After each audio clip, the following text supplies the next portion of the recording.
धम्मा भगवंताचा पूजनीय वंदनीय भिक्खू संघ, बौद्ध धम्म संघ या तीनही महान आशरत्नाला त्रिवार वंदन करतोय।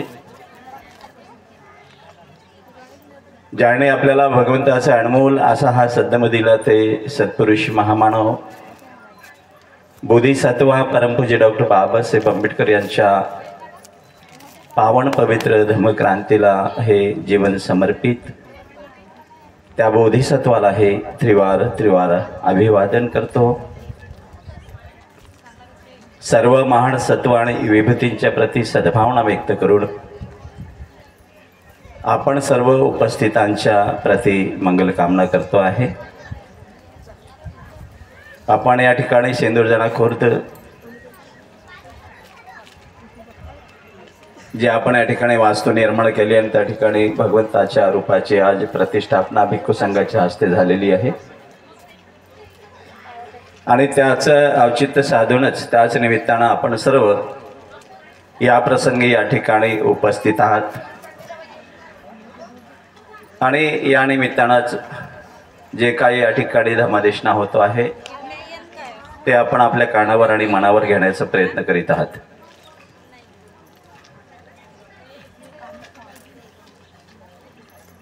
भगवंताचा प्रश्न असेल तर तुमचं काय उत्तर आहे?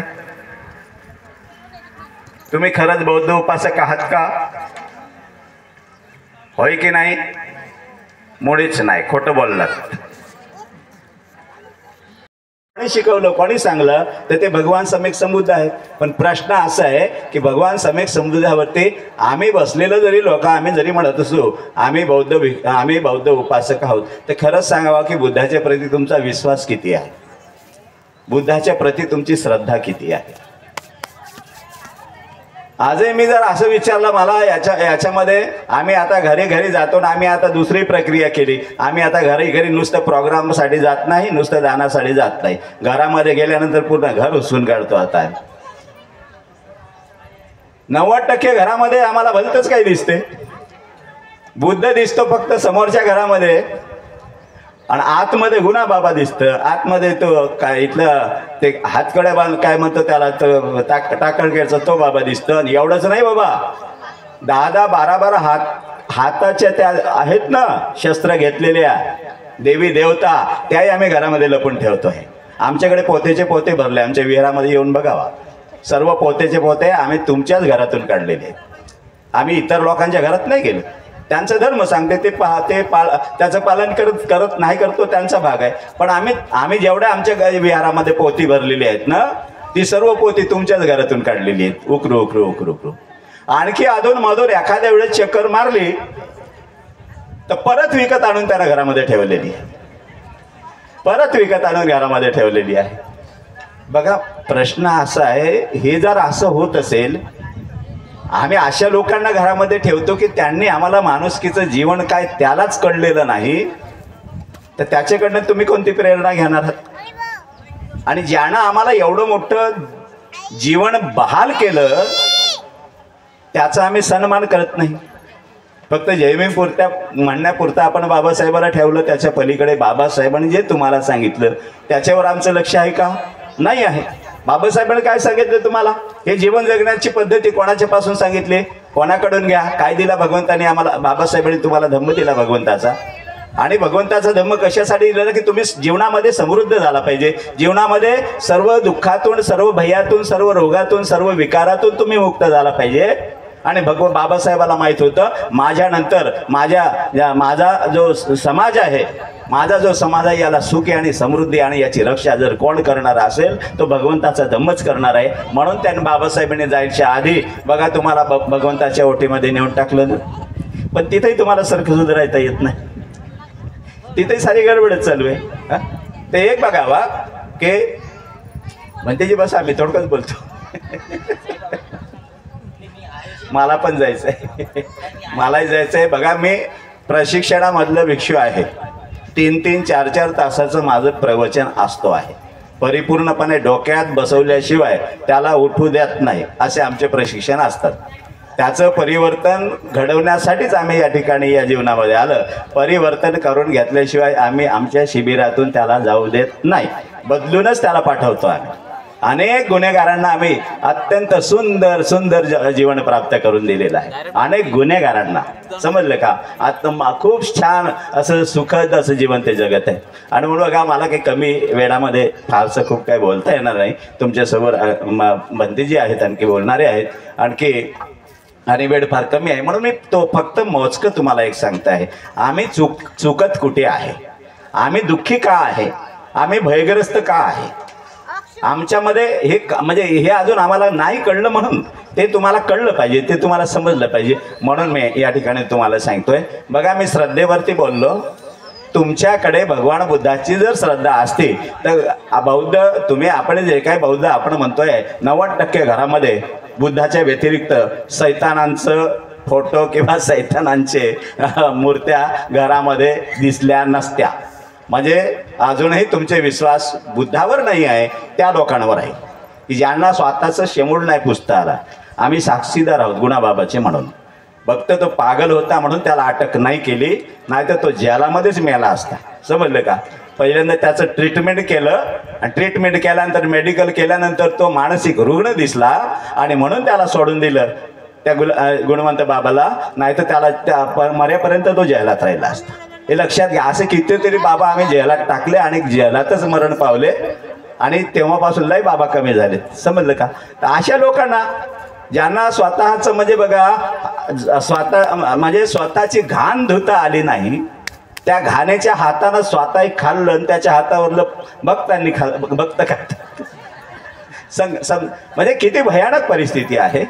आणि अशी पागल बाबा जर आमच्या घरामध्ये असतील तर तुमच्या घरामध्ये उत्पन्न होणारे, जन्म घेणारे लेकरं कसे होतील मला सांगा बरं. हा, घरामध्ये जर बाबासाहेब आंबेडकरांचे सारखे सत्पुरुष जर जन्माला यायचे असतील तर तुम्हाला बाबासाहेब आंबेडकरांनी सांगितलेलं कर्तव्य करावं लागेल, त्यांच्या मार्गावरती तुम्हाला चालावं लागेल. तर तुमच्याकडे जर बाबासाहेबांची प्रेरणा असेल तर घरामध्ये बाबासाहेब निर्माण होतील. आणि तुमच्या घरामध्ये जर गुणाबाबावरच जास्त प्रेम असेल, मग म्हणता आमचे लेकरं पागल होतात. आता पागल नाही म्हणा तर तुम्ही पागल बाबाच्या मागे लागलात तर तुम्हाला काय भेटणार आहे, कोणतं वैभव भेटणार आहे या ठिकाणी? तर बघा, हे मी तुम्हाला सांगतोय की हे सर्व आपण आपल्या जीवनाचं, आपल्या मुलाबाळांचं फार मोठं नुकसान करतोय. तुम्ही बघा, स्वतःचं जीवन उद्ध्वस्त करताय. तुमच्या स्वतःच्या जीवन उद्ध्वस्त करण्याचे तुम्हीच गुन्हेगार आहात, पण त्याहीपेक्षा महान गुन्हे तुम्ही करताय की ज्यांना तुम्ही जन्माला घातलेलं आहे. माता पित्याचं कर्तव्य असते, ज्या मुलाला, ज्या संतानाला आपण जन्माला घातलं त्याला या ठिकाणी त्याच्या जीवनाचं वैभव प्राप्त करून दिलं पाहिजे. हे माता पित्याचं कर्तव्य आहे. आणि जर माता पित्याला आपल्या मुलाबाळांना त्यांचं जीवन जे खऱ्या अर्थानं, मनुष्याचं जीवन जे खऱ्या अर्थानं त्याचं वैभव त्याला प्राप्त करून देता नाही आलं तर मी स्पष्टपणे म्हणत असतो आहे, अशा लोकांनी ज्यांना स्वतःचंही वैभव समजलं नाही, माता आणि आपल्या पुत्राचं वैभव काय निर्माण करून दिलं पाहिजे, त्याला जीवनात कसं घडवलं पाहिजे हे ज्याला माहीत नाही त्यांनी पुत्राला जन्माला घालू नये. मुलाबाळांना जन्माला घालू नये, त्यांचं भवितव्य धोक्यात आणू नये. समजलं का? हे पण लक्षात ठेवा. मी एक गोष्ट फक्त या ठिकाणी तुम्हाला सांगतो आहे की बघा, श्रद्धा हे लई महत्वाची आहे. तुमची बुद्धावर श्रद्धा जर असते तर तुम्ही इकडे तिकडे भटकला नसतात. आणि म्हणून पहिल्यांदा बुद्धावरती श्रद्धा पाहिजे. आता बुद्धावरती श्रद्धा का नाही? कारण की अनेक शिकल्या सवरल्या लोकांनी तुम्हाला स्टेजवर येऊन सांगितलेलं आहे. स्टेजवर येऊन सांगितले, कोणी त्याच्यामध्ये साहित्यिक असेल, कोणी त्याच्यामध्ये PhD केलेला असेल, खूप शिकला, खूप महान झाला आणि खूप धम्म समजते, अशा लोकांनी तुम्हाला या ठिकाणी दिशाभूल करण्याचा प्रयत्न केला. आणि एवढं नव्हे तर तुम्हाला तो किती खरा बोलते हे सांगण्याचा प्रयत्न केला आणि तुम्ही त्याच्यावर विश्वास ठेवला. नाही बाबा, लई मोठ्या डिग्रीचा माणूस आहे. त्यानं काय सांगेल तुम्हाला? जसे तुम्ही जन्म घेतला आई वडिलाच्या पोटून, घेतला ना, म्हणे बुद्धाने आई वडिलाच्या पोटीने जन्म घेतला. बुद्धाने आई वडिलाच्या, तुम्ही माणसं तेही माणूसच आहे. आम्ही बघा, या विद्वानांनी, जे विद्वान लोकांकडे अशा गोष्टी सांगतात आणि बोलतात ना, यांनी बघा आपल्याच लोकांनी, इतरांचं सोडावा, आपल्याच विद्वानांनी जे स्वतःला विद्वान समजतात त्या लोकांनी भगवाना सम्यक संबुद्धाची उंचीच कमी करून टाकली. भगवान बुद्धाचं श्रेष्ठत्वच कमी करून टाकलं. श्रेष्ठत्वच कमी करून टाकलं, त्यांचं महत्वच तुमच्या डोक्यातून करून टाकलं. बुद्ध आहे तो काय, आई वडिलाच्या पोटी तुम्ही जन्माला आपण जन्म काय देते तो. बुद्धाकडे गेलं तर काय देते, गुणाकडे गेलं तर काहीतरी भेटते, हा, किंवा या देवीकडे गेलं तर काहीतरी भेटते, तर देवाकडे गेलं तर काहीतरी भेटते. बुद्धाकडे काय भेटते, काहीच नाही भेटत नाही. आणि म्हणून बुद्धाच्या प्रती तुमच्या मनामध्ये पाहिजे तशी श्रद्धा नाही. असती तर घरामध्ये दगड धोंडे नसते. हे पहिल्यांदा आपण समजून घेऊया. बघा, बुद्धाला तुम्हाला समजून घ्यायचं असेल तर एक गोष्ट आणखी समजून घ्या. बाबासाहेब आंबेडकरांनी बघा जगाच्या पाठीवर धर्मग्रंथ धम्मग्रंथ लिहिणारा, जगाच्या पाठीवर जेवढे काही धर्मग्रंथ असतील ना, या सर्व धर्मग्रंथांचे जे लेखक आहेत तर एकमेव असा बुद्ध आणि धम्म हा ग्रंथ आहे जगाच्या पाठीवरला, तर तो बोधिसत्वानं लिहिलेला आहे. साध्या माणसानं लिहिलं का? ज्याने बोधिसत्व प्राप्त, कोणाला म्हणतात बोधिसत्व, कोणाला म्हणतात बोधिसत्व, की ज्याने बुद्धाची पहिली अवस्था प्राप्त केलेली आहे आणि बोधिसत्वाच्या नंतर बुद्धत्वाचाच अधिकारी आहेत. एवढा मोठा महान बोधिसत्वाने बुद्ध आणि धम्म हा ग्रंथ आपल्याला दिलेला आहे.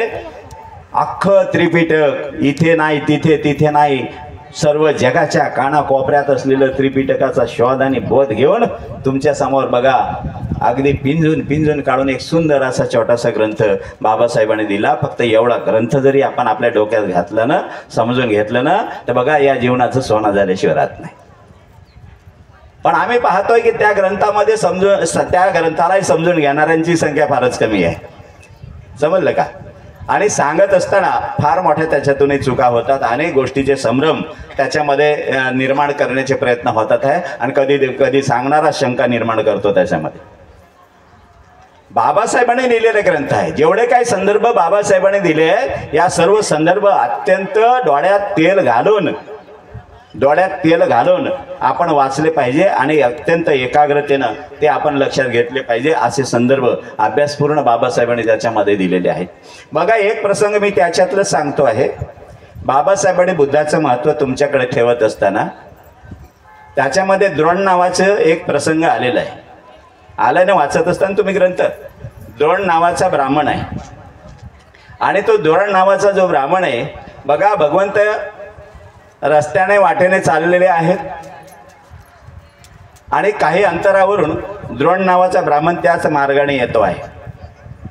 जेव्हा तो खालचे पावलं पाहतो आहे, जे पदचिन्ह त्याला दिसतात आहे जमिनीवरले, ते पदचिन्ह पाहिल्यानंतर तो पाहतो आहे की अरे, हे पावलं जे आहेत, हे जे पदचिन्ह आहेत, हे काही सर्वसामान्य माणसाचे नाही आहे. हा कोणीतरी सत्पुरुष आहे, हा कोणीतरी महान पुरुष आहे. आणि म्हणून बघा तो ते पावलं पाहत त्याच दिशेनं चाललेलं आहे. भगवंत काही अंतरावरती गेले आणि एका वृक्षाखाली छायेखाली ते बसलेले आहेत. ते पावलं तिथपर्यंतच गेले. त्यानं पाहिलं की ते बसलेले जे आहेत ना, हा निश्चितपणे त्या सत्पुरुषाचे हे पावलं आहेत. आणि बघा तो द्रोण नावाचा ब्राह्मण तिथे जातं. द्रोण नावाचा ब्राह्मण तिथे जाता, आता हे कोण आहेत, कसं आहेत विचारलं पाहिजे. आणि म्हणून द्रोण नावाचा ब्राह्मण म्हणतो बुद्धाला, तुम्ही कोण आहात? त्याला माहित नसतं ना कोण आहे म्हणून. तुम्ही कोण आहात? तुम्ही देव आहात? हा प्रश्न द्रोण ब्राह्मण करतोय. तुम्ही देव आहात? बुद्ध म्हणतो नाही. तुम्ही यक्ष आहात? बुद्ध म्हणतो नाही. तुम्ही गंधर्व आहात? बुद्ध म्हणतो नाही. आता देव म्हटलं की बघा तुमची कल्पना ईश्वर परमात्माकडे जातच, तर समजून घ्यायचं की तुम्ही परमात्मा आहात तर बुद्ध म्हणतो नाही, तुम्ही ईश्वर आहात तर बुद्ध म्हणतो नाही. मग आता काय उरलं? शेवटी कोण उरला? मनुष्यच उरला ना. तर मग तो प्रश्न करतो, तुम्ही मनुष्य आहात? बुद्ध म्हणतो नाही. त्या द्रोण ब्राह्मणाच्या प्रश्नावर आणि बुद्धाच्या उत्तरावर आपण जे आहे ते लक्ष ठेवलं पाहिजे. तो विचारामध्ये पडतोय की मी या ठिकाणी असलेलं जे हे रूप आहे, त्याला विचारलं की तू ईश्वर आहे का, परमात्मा आहे का, देव आहे का? तर नाही नाही नाही. मनुष्य आहे का? तर नाही. मग तो म्हणतोय की मी तुम्हाला विचारलंय की तुम्ही ईश्वर आहात का नाही, परमात्मा आहात का तर नाही, देव आहात का तर नाही, गंधर्व आहात का तर नाही, यक्ष आहात का तर नाही. आणि मी म्हणतो मनुष्य आहात काय, तर तरी म्हणता तुम्ही नाही. दिसतात तर थोडं मनुष्यासारखेच. पण बुद्ध म्हणतो नाही. मग तो म्हणते की तुम्ही आहे तरी कोण, तुम्ही आहे तरी कोण. द्रोण नावाच्या ब्राह्मणाचा प्रश्न आहे. तर बघा भगवंताचं काय उत्तर आहे त्याच्यावरती. भगवंताने त्याला ओळखलं. तो म्हणतो हे द्रोण ब्राह्मणा, भगवंत नावासहित बोलतात, हे द्रोण ब्राह्मणा मी तथागत बुद्ध आहे. काय उत्तर आहे भगवंताचं? मी तथागत बुद्ध आहे. या तथागत बुद्धानं देवही नाही, गंधर्वही नाही, या तथागत बुद्धानं मनुष्य नाही म्हणून नाकारलेला आहे.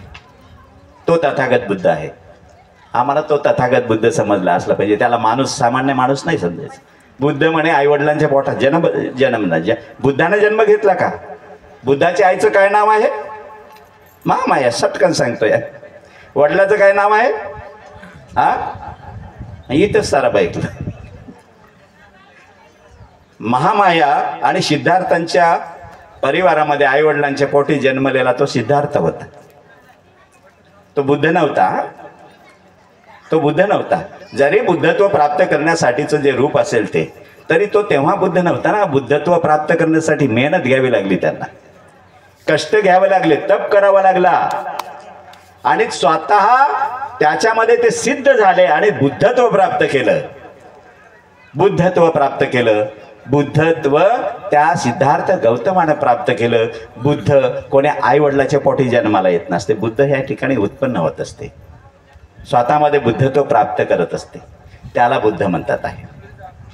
आणि आम्हाला हे भगवंताची उंचीच जर समजली नाही, भगवंताची श्रेष्ठता काय आहे, सर्वोच्चता काय आहे, हेच आम्हाला ठाऊक नाही. आणि भगवंतामध्ये असलेलं बल, भगवंतामध्ये असलेली शक्ती हेच जर आम्हाला माहिती नसेल आणि त्याच्यावर जर आमचा विश्वास नसेल, तर निश्चितपणे आपण भगवंताने सांगितलेल्या धम्मावरती विश्वास ठेवणार नाही. आणि जोपर्यंत मग आमचा भगवंताच्या धम्मावरच विश्वास नसेल, तर आम्ही त्याच्यावर जर श्रद्धाच नसेल, तर आम्हाला त्याचे काही लाभ होणार आहेत का?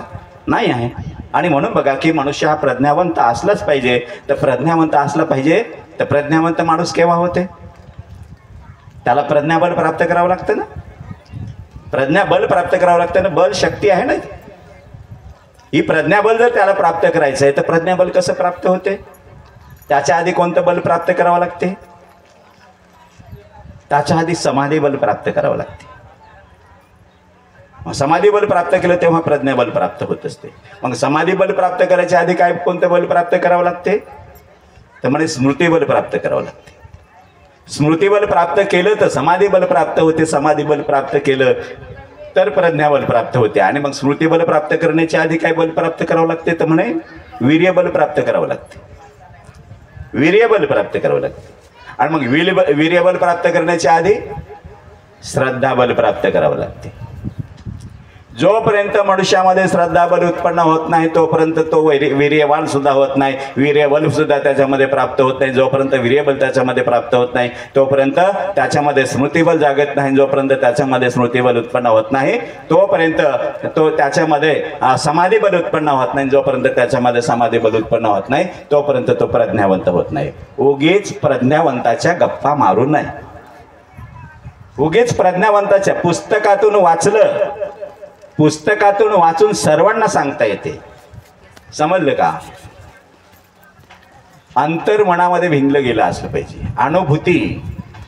अनुभूती जर तो कमी असेल तर ते शक्य नाही आहे. आणि सर्व प्राप्त करून घेण्यासाठी भगवंतानी सुंदर असा धम्म आपल्याला दिलेला आहे. मी फक्त एवढंच तुम्हाला या ठिकाणी महत्त्वाचं सांगते. जोपर्यंत आपली भगवंतावर, बुद्धावर, धम्मावर आणि संघावर श्रद्धा उत्पन्न होणार नाही, तोपर्यंत तुम्ही त्यांच्या मार्गाच्या प्रती श्रद्धावान असू शकत नाही. जोपर्यंत त्यांच्या धम्मावरती तुमची श्रद्धा असणार नाही, तोपर्यंत तो धम्म जो आहे तो तुम्ही तुमच्यामध्ये, तुमच्या अंतरंगामध्ये नाही उतरवू शकत आहे. आणि जोपर्यंत धम्म तुमच्या अंतरंगामध्ये उतरणार नाही, तोपर्यंत त्याचा कोणत्याही प्रकारचा लाभ होणार नाही. कोणत्याही प्रकारचा भगवंताचा धम्म नुसतं वाचल्यानं त्याचे काही लाभ होत नाही. भगवंताचा धम्म नुसतं ऐकल्यानं सुद्धा काही लाभ होत नाही. त्या भगवंताच्या धम्माचं पालन करावं लागतं, अनुकरण करावं लागतं. डालभर जरी आम्हाला धम्म समजला असेल, डालभर धम्म समजला असेल आणि एवढंही आम्ही त्याच्यामध्ये आचरणात आणलं नाही, कवडीचा लाभ होत नाही. आणि तुम्हाला बघा, चिमटभर जरी तुम्ही धम्म समजून घेतला आणि तो आपल्या अंतरंगामध्ये उतरवला, आपल्या आचरणामध्ये उतरवला, त्याचा तुम्हाला लाभ झाल्याशिवाय राहत नाही. हे पहिल्यांदा समजून घ्यावा. आणि म्हणून धम्म लई महान आहे जगाच्या पाठीवर भगवंतानी सांगितलेला धम्म लई याच्यासाठी दुसरा कुठेही पर्याय नाही आहे. हे सर्व भगवंतानी का सांगितलं मला आता खूप या ठिकाणी नाही सांगता येणार, तुम्हाला थोडक्यामध्ये सांगताय. भगवंत जगाच्या पाठीवरले बुद्ध असे आहेत की बघा या मनुष्य प्राण्याला अपाय गतीमध्ये वाचवण्याचा त्यांनी सतत प्रयत्न केलेला. भगवंत दुर्लभ जीवन का म्हणतात ते, भगवंत दुर्लभ जीवन का म्हणतात हे मनुष्यामध्ये उत्पन्न होणं लय दुर्लभ आहे. हा कोणासाठी दुर्लभ आहे, जो एकदा या मनुष्य जीवनामध्ये त्यानं जन्म घेतला आणि इथं जर त्याला जीवन जगता नाही आलं आणि जीवनाचा त्यानं अर्थ समजला नाही आणि जीवनामध्ये जे जे जे जीवन त्याने जगलं असलं पाहिजे, जे आचरण त्यानं केलं असलं पाहिजे ते आचरण जर केलं नाही, या ठिकाणी त्यानं पुण्याचा संचय जर केला नाही, या ठिकाणी कुशल कर्माचा संचय जर केला नाही आणि अकुशल कर्माचा भरणा दोषाचा भरणा जर या जीवनामध्ये त्याचा संग्रह जास्त झाला तो अपाय गतीमध्ये जातो. आणि जो मनुष्य अपाय गतीमध्ये जातो तो कल्प न कल्प या मनुष्य जीवनामध्ये जन्माला येत नाही. कल्प न कल्प एक कल्प 10,000 वर्षाच्या वर होतोय.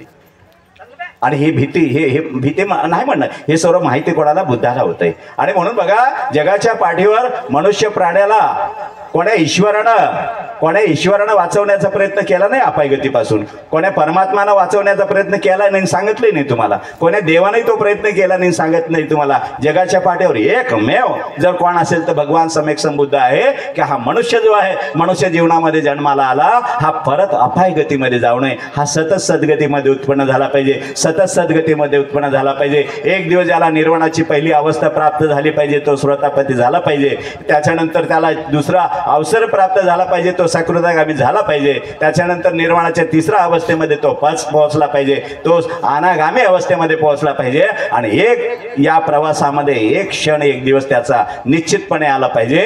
या भवसागरातून त्याला पार होण्याची, भवसागरातून मुक्त होण्याचे, भवसागर पार करण्याचं अवसर त्याला प्राप्त झाला पाहिजे, त्याला निर्वाण अवस्था प्राप्त झाली पाहिजे आणि तो जन्ममुक्तीच्या फेऱ्यातून थांबला पाहिजे, तो सर्व दुःखातून भयातून रोगातून विकारातून मुक्त झाला पाहिजे.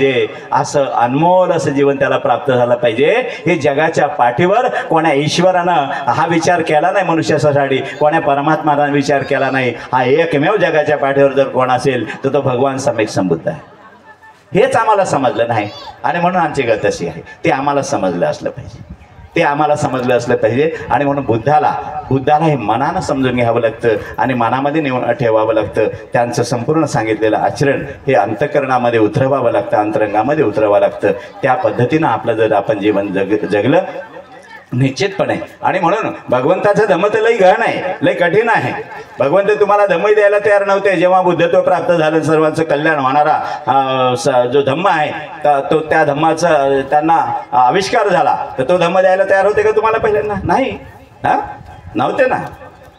कारण का नव्हते की भगवंत हा विचार करतात ना, हा धम्म अरे एवढा कठीण आहे याची घनता की बुद्धिमान माणसाला सुद्धा समजणं कठीण आहे. आणि इकड तिकडनं समजलं तर त्याला स्वीकारणं लई कठीण आहे. आणि इकड तिकडनं स्वीकारला तर मग आचरणात आणणं तर त्यापेक्षा कठीण आहे. आणि म्हणून आचरणातच जर धम्म नाही आणला तर त्याला कोणता लाभ होणार आहे का जीवनामध्ये? नाही होणार आहे. कोणाच्या बद्दल? बुद्धिमान माणसाच्या बद्दल. सामान्य माणसं तर लय लोक बुद्धिमानाची जर अशी अवस्था असेल तर सामान्य लोकांची काय अवगत असणार. आणि एकदा वेळ अशी होती की भगवंताच्या मध्ये निगेटिव्हता आली होती आणि ते तुम्हाला धम्म द्यायला नाही तयार होते. ग्रहसंपत्ती त्या ठिकाणी बघावा, त्यांनी त्यांच्या विनवणीमुळे भगवंताला त्यांनी मानवलं आणि भगवंत या ठिकाणी धम्म द्यायला तयार झाले. पण धम्म देत असताना, धम्मचक्र प्रवर्तन करत असताना सर्वात पहिल्यांदा त्यांनी शोधलं कोणाला? आलार कालमला. कारण का बुद्धिमान होते, बाकी लोक नव्हते का? तोही मरण पावला. मग कोणाला शोधला? आता कोणाला दिलं पाहिजे? कोण बुद्धिमान आहे? तर म्हणे उद्योगरामपुत्त बुद्धिमान आहे, त्याला शोधत होते. सामान्य माणसाला शोधत होते का? काय हा बुद्धिमानाचा धम्म आहे? भगवान बुद्धाचा धम्म हा बुद्धिमान लोकांचा धम्म आहे. समजलं का? आर्या गैरे नत्तू गैऱ्याचं नाहीये. हे पहिल्यांदा आपण समजून घेतलं असलं पाहिजे. हा बुद्धिमानांचा धम्म आहे. आणि म्हणून बघा या धम्माला त्याच पद्धतीने समजून घेतलं पाहिजे. पण बघा भगवंतांनी सुंदर पद्धतीने त्याची मांडणी केली की सर्वसामान्य लोकांना सुद्धा हा धम्म समजलं पाहिजे आणि त्यांनाही ह्या जीवनमुक्तीचा लाभ त्यांना प्राप्त झाला पाहिजे. असा सुंदर ज्याला विशुद्धी मार्ग भगवंतांनी आपल्यापर्यंत दिला. सर्व विकारातून, भयातून, रोगातून, विकारातून मुक्त होण्याचा मार्ग भगवंतांनी विशुद्धी मार्गातून आपल्याला उपलब्ध करून दिला. आणि आयुष्यभर भगवंतांनी अनेक हजारो प्रवचन केले असतील पण या 3 गोष्टीवर भगवंतांनी अधिकाधिक भर गेलं. शेवटी सांगतोय जाता जाता थांबता थांबता जाता जाता म्हणजे इथून जाता जाता तर बघा बा की या भगवंतानं 3 गोष्टीवर जास्त भर दिला, शील, सदाचार आणि सद्गुणावरती. तर शील तर तुम्हाला माहीतच आहे, पंचशील आहे, अष्टशील आहे, हां, त्याच्यानंतर दशशील आहे, सर्व विनय आहेत भिक्षू संघाचे वगैरे सर्वांचे, हे सर्व शील आहेतच, हे शील आहे. सदाचार आहे, सदाचार म्हणजेच 8 आरे अष्टांगिक मार्ग ज्याला आपण म्हणतो, सम्यक दृष्टी, सम्यक संकल्प, सम्यक वाचा, सम्यक कर्मांत, सम्यक आजीविका, सम्यक व्यायाम, सम्यक स्मृती, सम्यक समाधी. आणि तिसरा आहे सद्गुण, ज्याला आपण पारमिता म्हणतो आहे, दान, शील, नष्कमेय, प्रज्ञा, वीर्य, शांती, सत्य, अधिष्ठान, मैत्री आणि उपेक्षा. बघा या 3 गोष्टीचं जीवनामध्ये पालन करावं लागतं. जो या 3 गोष्टीला समजला असेल, शील ज्यानं समजून घेतला असेल, सदाचार ज्याला समजलेला असेल आणि ते पालन करत असेल, जीवनात उतरवत असेल, आणि पारमिता ज्याला समजली असेल आणि ते आपल्या जीवनामध्ये उतरवण्याचा प्रयत्न करत असतील, अशीच लोक निर्वाण गतीच्या मार्गावरती गतिमान होऊ शकतात. आणि हेच वारंवार सद्गतीला उत्पन्न होतात. यांना अपाय गतीचा अवसर नसतं. आणि म्हणून या 3 गोष्टीवरती भगवंतांनी खूप प्रयत्न दिला की सर्व मनुष्य प्राण्यांनी या जीवनामध्ये जर या 3 गोष्टीचं पालन केलं ना, तर निश्चितपणे तो जीवनमुक्तीचा मार्ग जो आहे, जीवनमुक्तीचा अवसर एक दिवस तो प्राप्त निश्चितपणे करू शकतो. आणि तिथंच त्याला पोहोचता आलं पाहिजे. बाबासाहेब आंबेडकरांनी ह्या 3 गोष्टी तुम्हाला 22 प्रतिज्ञेमध्ये सुद्धा दिलं, शपथ दिली, त्याच्यामध्ये तुम्हाला पंचशील दिलं बाबासाहेबांनी, 8 आरे अष्टांगिक मार्गाचं पालन करीन म्हणून बाबासाहेबांनी शपथ दिली तुम्हाला, आणि 10 मे आणि पारमितेचं पालन करीन. 22 प्रतिज्ञेत आहे ना हे, पण आम्हाला 22 प्रतिज्ञा माहीत नाही. हे आहे तर कोण्या महत्त्वाच्या कारणानं बाबासाहेबांनी सांगितलं त्याचा आम्ही कधीच विचार करत नाही. बाबासाहेबाला सुद्धा ठाऊक होतं, जर माझ्या समाजानं शील, सदाचार आणि सद्गुणानं जर हे जीवन जगलं तर या जगावर आदर्शशाली समाज निर्माण होईल. आणि यांच्या प्रेरणेनं जेवढे काही इतर धर्म समाजामध्ये जे काही लोक अंधकारामध्ये भटकत आहेत, हे सर्व या माझ्या समाजाच्या प्रेरणेनं सर्व बुद्धाकडे वाटचाल केल्याशिवाय राहणार नाही. सर्व बुद्धाकडे वाटचाल. देश बुद्धमय व्हायचा, जग बुद्धमय व्हायचा. पहिली जबाबदारी आपली आहे की आपण सुद्धा बुद्धमय झालं पाहिजे. म्हणजे कसं, आता ते भत्तेजीने म्हटले की तुम्ही बघा सर्व चपला आपल्या जवळच घेऊन बसलेले आहेत, चपला जवळच घेऊन बसलेत, नाही तिथं नाही ठेवली, चोरून नाही कोणीतरी. हां, म्हणजे आमचं बघा चित्त कुठं आहे, चित्त तिथंच आहे ना जे पायात आहे त्याच्यामध्ये. काय परिस्थिती होणार आहे आपली, समजलं का? आणि म्हणून याचा अर्थ की चोरीचा भय सर्वांमध्ये आहे आणि हे सर्वच एकमेकाने चोर समजतात. कोणाला शाव समजायला तयार नाही. आणि म्हणून बघा हे सर्व आपल्यामधले दोष आहेत. आपल्यामध्ये दोष आहे. मी पहिल्यांदाही सांगितलं, तुम्ही मनुष्य म्हणजे बघा जेवढे लोक जन्माला आलेत ते सर्व दोषीच आहेत. समजलं का? दोषी आहे म्हणूनच तुमचा जन्म झालेला, तुमचा सर्वांचा जन्म झालेला आहे. सर्वांचा जन्म झाला, फक्त एवढंच आहे की कोणी कमी दोषी असेल, कोणी त्याच्यापेक्षा जास्त दोषी असेल. समजलं काय? हां, आम्ही भिक्षू संघ जरी या ठिकाणी बसला आहे, आम्ही सर्वात कमी दोषी असेल. आमच्यातही थोडे थोडे दोष असतील तर तेच तर काढण्यासाठी आम्ही आमचं जीवन जगत आहे या ठिकाणी. आम्हाला असल्या नसल्या दोषातूनही मुक्त व्हायचं आहे, आम्हाला निर्वाण प्राप्त करायचं आहे. हां, आम्ही त्या मार्गावरती गतिमान आहोत, अधिक गतिमान आहोत. आणि ज्या दिवशी आम्ही निर्वाण प्राप्त करणार त्या दिवशी आम्ही दोषमुक्त होणार. तुम्हाला सुद्धा व्हायचं आहे. समजलं का? सर्वांना व्हायचं आहे. आणि म्हणून बघा हे जीवन दोषमुक्त होण्यासाठी आहे. दोषमुक्त होण्यासाठी जीवन जगायचं असेल तर जीवनामध्ये शिलेला महत्त्व दिलं पाहिजे, जीवनामध्ये सदाचाराला महत्त्व दिलं पाहिजे. 4 आर्य सत्यातलं शेवटचं दुःखमुक्तीचं आर्य सत्य आहे ते 8 आरे अष्टांगिक मार्ग, सम्यक दृष्टी, सम्यक संकल्प, सम्यक वाचा, सम्यक कर्मांत, सम्यक आजीविका, सम्यक व्यायाम, सम्यक स्मृती, सम्यक समाधी. हे भवसागर पार करण्याची नाव आहे. या नावेत बसायचं असेल तर पंचशिलेच्या पायऱ्याहूनच तुम्हाला चढता येईल वरतात, तसं नाही चढता येत. पण आमची काय परिस्थिती आहे, पहिल्या पायरीवर पाय ठेवला का तिथूनच घसरून राहिला, पहिल्या पायरीवर पाय ठेवला का तिथंच घसरून राहिला, 5व्या पायरीवर जाणं लयच मुश्किल चाललं. केव्हा आम्ही त्या 8 आरे अष्टांगिक मार्गाच्या नावेत बसू आणि केव्हा ते नाव धावायला लागन, हां, आणि केव्हा आमच्यामध्ये मग सद्गुण उत्पन्न होतील, हां, आणि केव्हा आम्ही निर्वाण गतीला जाऊ. बघा, त्याच्याशिवाय पर्याय नाही जगामध्ये दुःखातून मुक्त व्हायचं असेल. सुंदर भगवंताने धम्मचक्र प्रवर्तन सूत्रामध्ये हा धम्म कोण्या पद्धतीनं शिकला पाहिजे, समजला पाहिजे आणि आपल्या अंतरंगामध्ये उतरवलं पाहिजे. भगवंताचा पहिला उपदेश आहे धम्मचक्र प्रवर्तन सूत्राचा, तो आपण समजून घेतला असला पाहिजे आणि भगवंताच्या शीलाचं आचरण करण्याकडे. आणि जेवढा आता अंधश्रद्धा वगैरे अजून आपण बरगडत असू, त्याच्यातून मुक्त झाल्याशिवाय तुम्हाला ह्या मार्गाकडे धाव करता येणार पण नाही. घरामध्ये असलेलं सर्व जे काय असेल तसेल हे खऱ्या अर्थानं तुम्ही फेकून द्यावा. काही अर्थ नाही त्या घरामध्ये ठेवून त्यांना. जोपर्यंत तुमच्या घरामध्ये कोणते बुवा बाबा असतील किंवा कोण्या देवी देवतेचे फोटो किंवा मूर्त्या दगड धोंडे असतील ना, तोपर्यंत तुमचं भवितव्य धोक्यात आहे आणि तुमच्या मुलाबाळांचंही भवितव्य धोक्यात आहे. तुम्हाला सुखाचा मार्ग कधीच भेटणार नाही. हे सर्व अवदसा घरातून पहिले काढून फेका लागते. घरातच अवदसा ठेवल्याने काय सुख भेटणार तुम्हाला, समजलं का? अरे एवढं मोठे पूर्वज या हजारो वर्षापासून आपल्या लोकांना या दगड धोंड्यावरती कोणी न्याय दिला का? 33 कोटी होते ना, दिला का? नाही कोणी दिला? बाबासाहेबांनी दिला ना. केव्हा दिला? पहिल्यांदा एका बुटात सर्वांना उडून टाकलं 33 कोटीला. तर त्यांना हाकलून दिलं तिथून आणि त्यांनी तुम्हाला न्याय दिला. ज्यांनी तुम्हाला न्याय दिला आहे, ज्यांनी तुम्हाला हे एवढं चांगलं सुख समृद्धीचं जीवन वैभव प्राप्त करून दिलेलं आहे, आपण त्याला विचारतो आणि भलत्याच इकडे फक्त बाबासाहेब आपल्याला 14 एप्रिललाच दिसतात आणि ते डीजे वाजला तर बाबासाहेब अंगात येते, नाही तर डीजे वाजला तर बाबासाहेब अंगातही येत नाही. आहे की नाही? बरोबर. इथे अशाला काही तुम्हाला लाभ होणार नाही. एक लक्षात घ्यावा. आपण बघा, त्यांचं दायित्व लक्षात ठेवलं पाहिजे. त्यांचं आज तुम्ही सुखा समृद्धीनं जे काही शिक्षण शिकलेलं आहे, कोणाच्या भरोश्यावर शिकलं आहे? बाबासाहेबांच्या भरोश्यावरती. जे काही तुम्ही आज चांगलं आधी घरं ज्याला म्हणतो, चांगल्या घरामध्ये तुम्हाला राहण्याचे अधिकार नव्हते, शिक्षणाचे अधिकार नव्हते, चांगले वस्त्र अंगावर घालण्याचे अधिकार नव्हते आहे, चांगलं अन्नही खाण्याचे अधिकार नव्हते. आज जे काही चांगलं अन्न खातंय, कोणाचं अन्न आहे ते? बाबासाहेबाचं अन्न आहे ना. खाता त्या भाकरीवर कोणाचं नाव आहे? त्याची सही आहे ना बाबासाहेबाची. ते खातो ना आपण, आणि खातो बाबासाहेबांचं, गातो दुसऱ्याचं. म्हणजे किती मोठा बेईमानीपणा झाला आपल्यामध्ये. खायचं बाबासाहेबाचं आणि गायचं दुसऱ्याचं. हे असं नाही चालणार आहे, समजलं का? आज आपल्या अंगावरले वस्त्र हे तुमचे नाहीत, बाबासाहेब आंबेडकरांचे आहेत. ज्या घरामध्ये तुम्ही राहता हे तुमचं घर नाही, बाबासाहेबांचं घर आहे, समजलं का? बाबासाहेबांचं. हा देह सुद्धा आज तुमचा नाही. इतकं चांगलं वैभव या देहाला ज्यांनी वाप प्राप्त करून दिलं, तर हा देह, याच्यावर अनंत कोटी उपकार सुद्धा बाबासाहेबाचे आहे. आणि म्हणून बाबासाहेबाला एवढंच सांगतो जाता की बाबासाहेबाला बेईमान होऊ नका. इतकं सुंदर जीवन बाबासाहेबांनी तुम्हाला दिलंय की अख्खं तुमच्या या शरीराचं जुती करून जरी तुम्ही बाबासाहेबाला देतो म्हटलं तरी त्याचं तुम्ही कर्ज फेडू शकत नाही, ऋण फेडू शकत नाही. एवढं मोठं ऋण आमच्यावरती आहे आणि त्या आपण इतकंसं तरी त्याला देता आलं, त्यांचं परत करता आलंच पाहिजे. असं जर वाटत असेल तर पहिल्यांदा आपलं जीवन सुधारून दाखवा. पहिल्यांदा स्वतःचं जीवन सुधरवा, पहिल्यांदा परिवाराचं जीवन सुधरवा आणि मग बघा, समाज सुधारण्याच्याही मागे आपण निश्चितपणे लागलं पाहिजे.